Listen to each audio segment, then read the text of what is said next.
আসসালামু আলাইকুম। হার্লি যে চুরি হইছে, চুরি করছে, এটা বাংলাদেশের নরমাল টেন্ডেন্সি। এটা অত্যন্ত বাজে একটা জিনিস। হ্যাঁ, যে অমুক দল জিতবে বা আমাকে জিততেই হবে, এটা কেন? ভাই, আমি আমি হারতেই পারি। মানুষ আমাকে পছন্দ করে নাই, তাই ভোট দেয় নাই। সাদিক কায়েমকে পছন্দ করছে, ভোট দিছে। সিম্পল একটা ব্যাপার না? আপনার কাছে অনেক সুন্দর সুযোগ ছিল।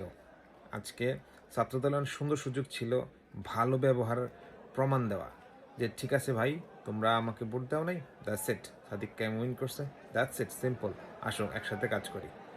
না, উল্টা মানি না, এই হিসে সেই হিসে, কারণ তুমি বড় দল, তুমি এখন হার মানতে রাজি না। না ভাই, এটা খুব একটা বাজে জিনিস, অত্যন্ত বাজে জিনিস। মানুষকে হারতে হয়, জিততে হয়, বা একজন জিতবে বাকিরা সবাই হারবে, এটাই তো স্বাভাবিক। হ্যাঁ, আর জিতার পরে সুবহান আল্লাহ, এত সুন্দরভাবে যে সেলিব্রেশন হয়, এটা আমি আজকে প্রথম দেখলাম। দেখুন, এত সুন্দর সেলিব্রেশন আমি আগে কখনো দেখিনি। শুকরানা যে সেটি কিন্তু দিচ্ছে বাংলাদেশ ইসলামী ছাত্র শিবিরের যে বিজয়, সেই বিজয়ের এটা পূর্বে হচ্ছে আমরা দেখছি শুকরানা সেজদা, জামায়াতে ইসলামী একটা বাংলাদেশ বিজয়, ছাত্র শিবির একটা ভালো কিছু অর্জন। সমর্থক রয়েছে এভাবে তাদের আল্লাহর কাছে শুকরিয়া আদায় করতে শুকরিয়া হয়। সেজদা ওই দিচ্ছে এটা সেটা ভাইঙ্গা পোড়াইয়া এইসব করে শুকরানা আদায় যে হয় না। বিজয় ওইটার নাম সেই ভিক্টোরি বলে না, বিজয়ের বিজয়ও বলে পূর্বে না। তারা হ্যাঁ, সেজদা আজকে দিচ্ছেন। শিখে নেবেন জামাত শিবিরের কাছ থেকে। সুবহান আল্লাহ, আলহামদুলিল্লাহ।